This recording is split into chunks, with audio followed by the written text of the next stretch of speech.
Got a little story I wanna tell you. Hey everybody, this is Stevie J Blues, and I'm sitting here with the velvet voice of soul, Mr. Vick Allen. If you've never heard of him within the past 10 years, you must have been living under a rock. We're gonna talk to him and chop it up. Let's chat it up. We'll be back, y'all. Another man, I thought I would surprise her and come home early. Mr. Vick Allen, how you doing, sir? What's up? Everything's My good. friend. Yeah, man.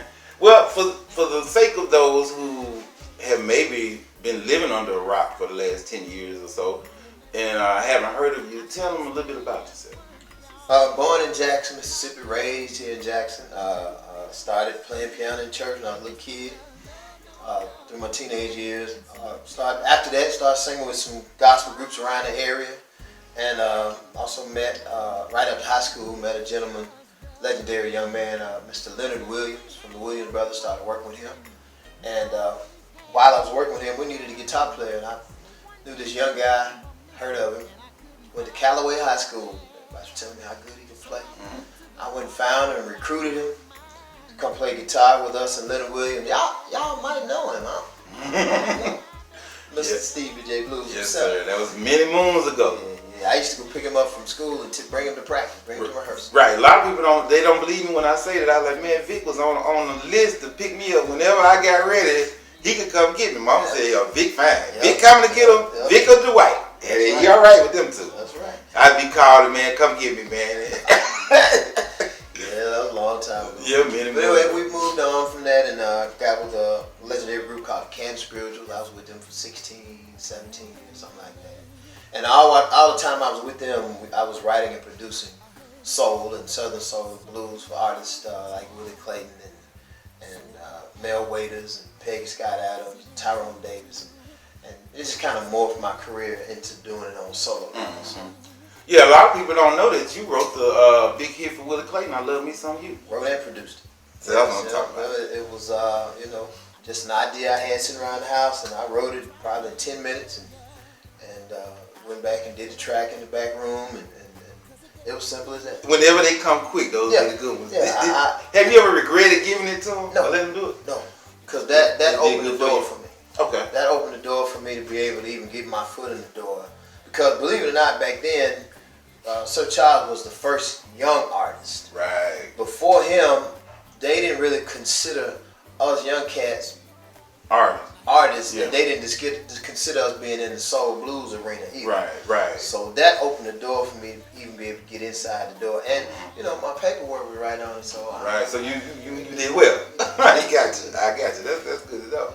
Now, anybody listening, if you're an inspiring artist or producers, paperwork together. Have your paperwork right. what I always tell people too is find your lawyer, somebody that knows entertainment law, knows the language, because whatever you don't know, they can explain to you. Because it's a lot of ways to make money, there's a lot of ways to get screwed too. Yeah, it is. Now that's valuable advice coming from a legendary artist and producer, y'all. So take heed to that. Now, Vic, let me ask you a question. How was your transition from gospel to soul and blues? Did you find yourself in a crossroad, or was it kind of easy for you to just kind of?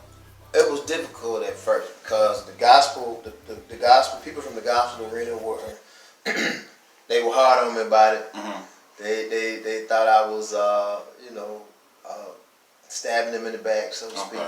And then the people in the soul blues arena didn't want to accept me because they said, "Well, you're supposed to be over there.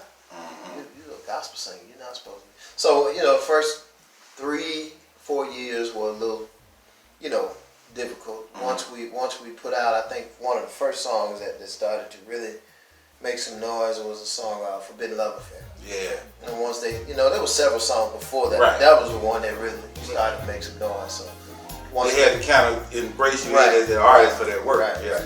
Because there was so many, man. Like my favorite one probably was "Creeping Ain't Easy." Yeah. And I used to hear that song when we would come through Mobile. I would hear that song all day long. I was like, they love that song. Yeah, That's my that jam. was one of my favorites too. That actually one of my favorite CDs because it was we put a lot of time into the production of that. And Right.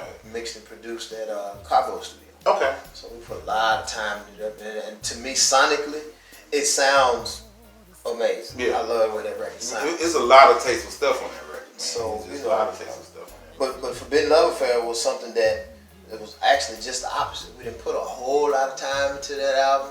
I ain't saying we rushed it, but we didn't put as much time into it as we did the previous album. Right. And you know, but it was the one that really kicked the door down. There were several songs on there that did good. Right. Forbidden Love Affair. Did Baby Come Back Home on there? No, that was before that. If They Leave Me Rockin', They Have My Chance. Oh yeah, that was a juke joint. Yeah, They have that was another. on there Yeah, too. I remember that. That was on there too. So yeah, that just sort of kicked things off, so to speak, and it kind of solidified or validated me doing soul blues. Right. And you know. And that was the pilgrimage, should I say, or the journey to one of the biggest songs in Southern Soul, and that's soul music. That came on the next CD. Soul Music, that's the title cut of that CD. Okay. And of course, you know, back then, me and Omar Cunningham were doing a lot of writing and producing together. Mm-hmm. And he wrote that. Okay. And I did a production on it, and it took off. I'll be honest with you, you know, I don't know, it wasn't my favorite song on the album. Mm-hmm. You know, people look at me crazy when I say that, but I'm not saying I love the song, I always have when I first heard it, but it wasn't my favorite on the album. Right. But one thing as an artist you have to learn, it ain't about what you like. Right. It's about what the audience, It's right. about what people in the audience like. So, Right. And then sometimes, as you were saying about some of the previous albums that you had spent the time in production and polishing, sometimes with soul music, it's more so about the feel than about the polish. I learned that's what I learned. I learned through that whole process.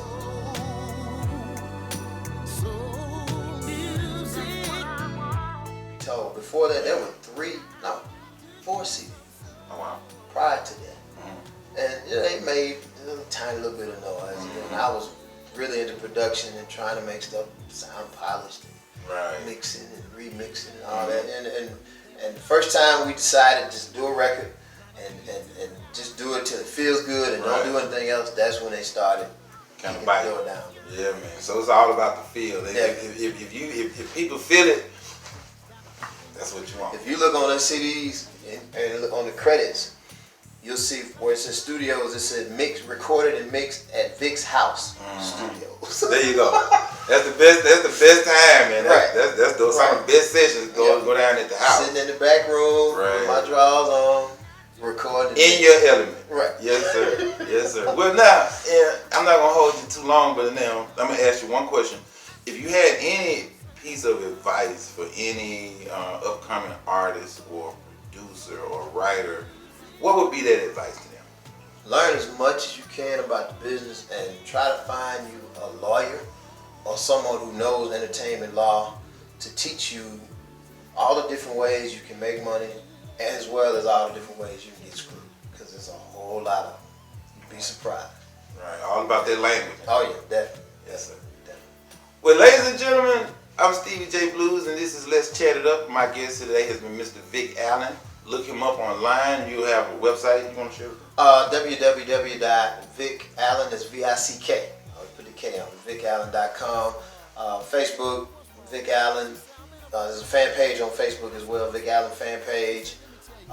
Instagram, Vick Allen 01. And what is it? Twitter, Vick_Allen. There you go. All those places. So check him out all over the internet, all over the social media realm. He's there. Check him out. If you haven't heard of him, get up on him because he's one dope artist, y'all. I appreciate that. Yes, sir. He is too. Let me ask you something. Yep. You cooking? Yep. I got some chicken wings cooking in the bed. Bye, y'all. See y'all.